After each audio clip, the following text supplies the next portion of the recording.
Welcome to No Excuses. My name is Mary Fran, and today is one of my absolute favorite topics to talk about, and that is my love of reading. Love to read. It's like the most amazing thing you could do, in my opinion. I actually do read mostly off of my iPad, through the Kindle app, or through the library Libby. I read straight on there. Kind of have two books going, it's easier to jump between them. So I do read this. I'll put a link in the description for all of the books that I am reading.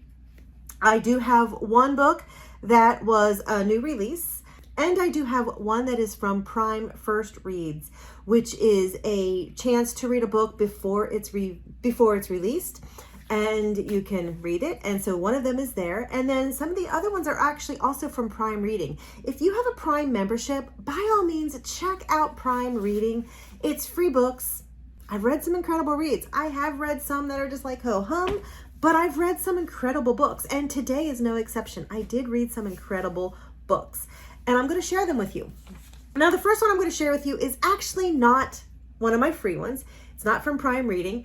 It is going to be the second book that I read for 75 Hard, because with 75 Hard, I am required to read at least 10 minutes a day on a nonfiction book. And last week I reviewed the book, The Diet Solution Trap, which was amazing. I chatted about it for quite a while. If you haven't done it, check it out. It was a good review. When I finished that one, I actually moved into a book called Estrogen Matters. And this is particularly important for someone that is my age, because I am moving into that zone of perimenopause, menopause, the whole 9 yards. And I've actually had two people come and talk to me about hormone replacement. And in the same breath, I've had somebody be like, oh my goodness, don't do that because it's bad, it's this, it's the other. And I was like, you know what? I need to read, and I need to come up with a solution myself. So I started reading this book, and this book very quickly will bog you down, because it is just a lot of results of this. And they did a study on this, and this is what they found. And then they did a study on this, and this is the results. And so it's a lot of information, but I understand what the author is trying to do, because you see, hormone replacement therapy was going gangbusters ahead. And then there was one report that came out, and the report results were released to the public before they actually gave the results and the actual test to the doctors for them to review. So the doctors had not had a chance to review this. Down the line later, they found out some of the doctors that conducted the test actually did not stand by the results of what they forwarded, because they wanted some changes. Because the test results that they were saying was a definite, you should not take hormone replacement, really only showed insignificant increase in chances of breast cancer for people taking hormone replacement. And they talk about why it was a big deal. And one of the things, they talk about why it's a big deal. They followed up with study after study after study where it shows that hormone replacements don't increase your level of risk. They actually talk about, some of the other risks that come with hormone replacement therapy, and they, negate it. Now, two things that I found most interesting.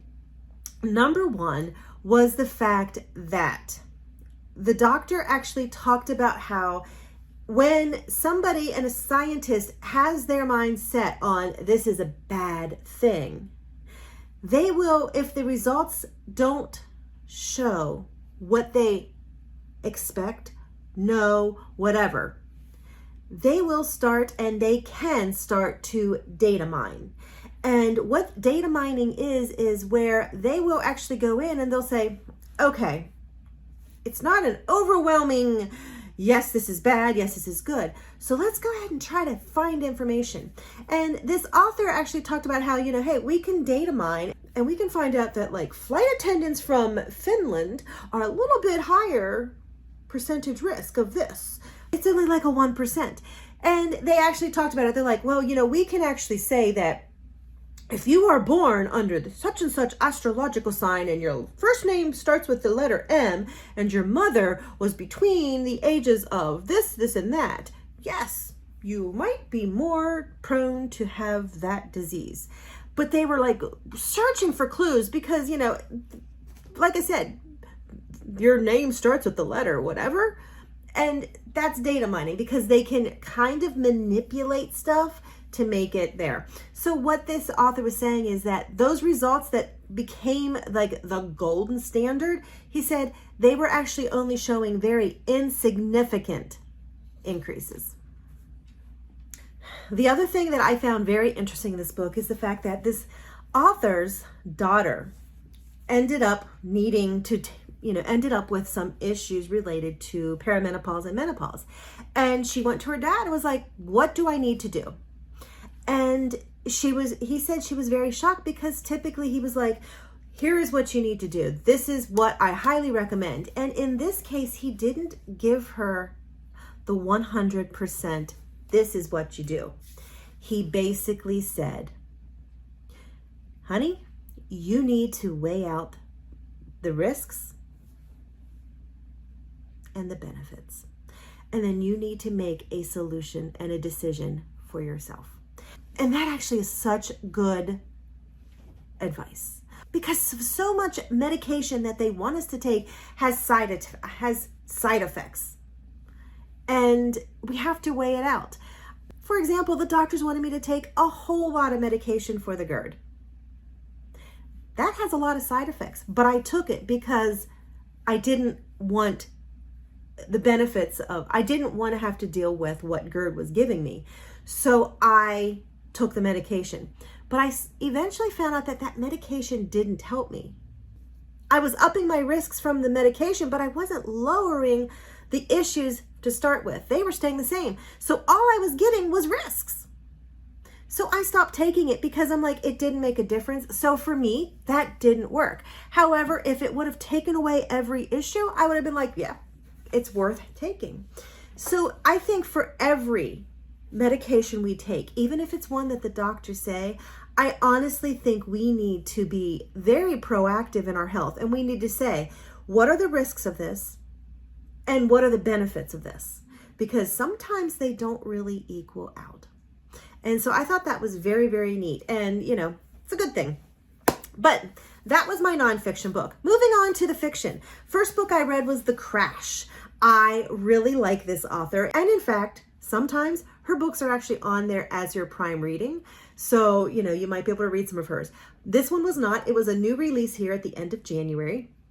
And so I picked it up and I read it. This book is about a young girl who is pregnant.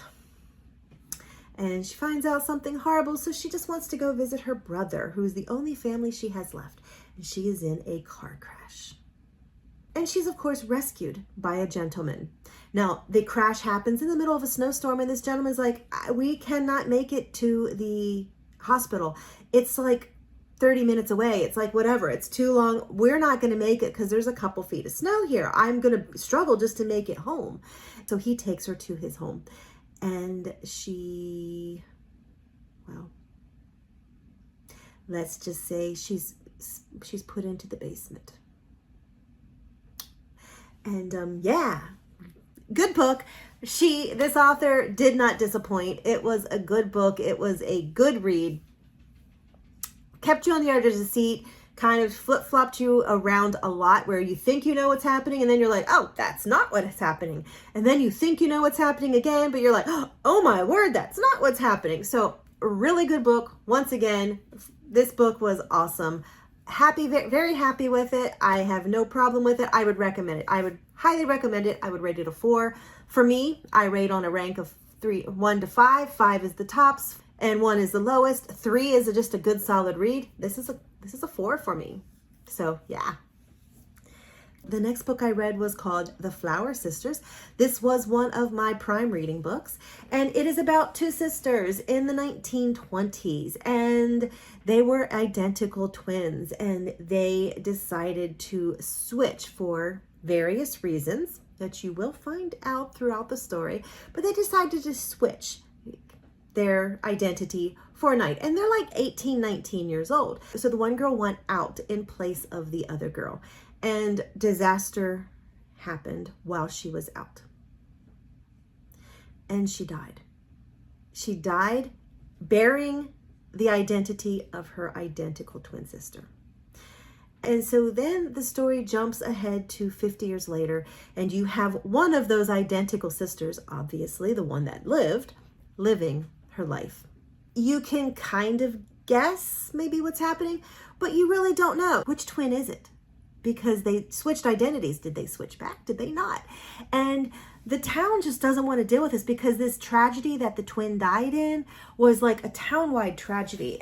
And the granddaughter of the living twin comes back to town and she starts investigating. She's only 15, but she starts looking into what happened and starts bringing it up to light, and helps not only her grandmother heal, but the town heal. And it's a very good book. It will keep you on the edge of the seat. It is a little predictable in times, but it's a good book. It was a good read. It really moves well between the two, the 1928 and the 1978. You are not flipping back and forth between the two time frames as much, so it's very easy to follow. A solid 3. I would highly recommend it. I mean, very, very high 3, actually. It was a very good book. It's just a good book. You feel good, but yet you worry about your characters. You feel good. The next book I read was Don't Let Her Stay, and this is another Prime reading. This is a good solid 3. It's about a lady who gets married to a man who was married before, and they have a baby, and she is at home with the baby. And his daughter from his first marriage decides to come and stay with him.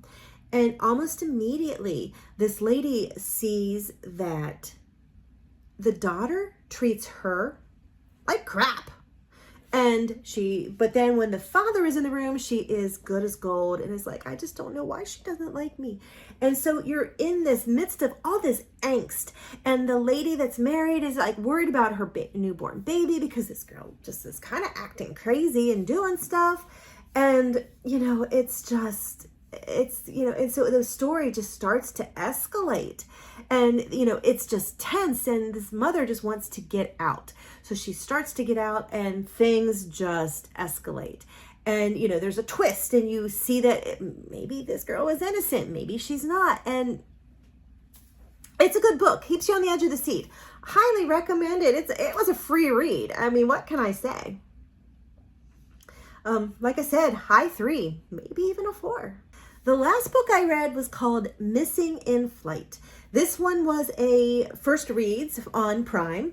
So it is, if it's not out yet, it will be out soon. But it is a very good book. It is about a mother of a young baby who is going home. She was visiting her father in Alaska, and she's flying across country with her baby to go home. And in the middle of the flight, her baby goes missing on an airplane, and they can't find the baby.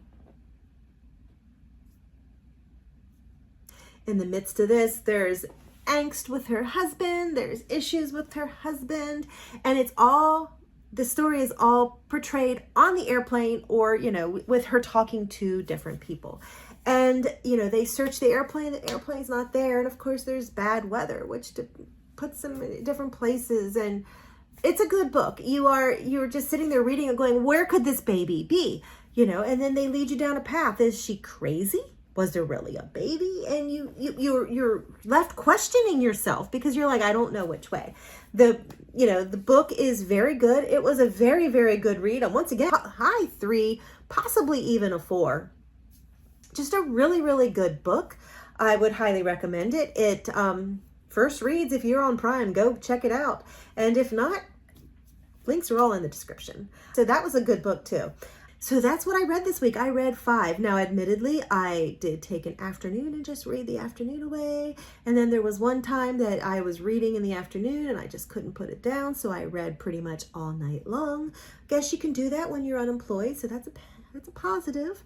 But I did read a lot, probably one I should not have. But it was a good week of reading. I just read good books. What can I say? I actually already am in the middle of 2 books. I'm in the middle of another nonfiction. It's a memoir type now, and it's really good. I'm also reading another fiction, which is really good. I'm just a reading machine. But anyway, let me know if you've read any of these books, because they are really good. Let me know if you're going to read any. And once again, check them out. They're in the description, and I would love to share them with you. Have fun reading, have fun living, live your life to the fullest. No excuses.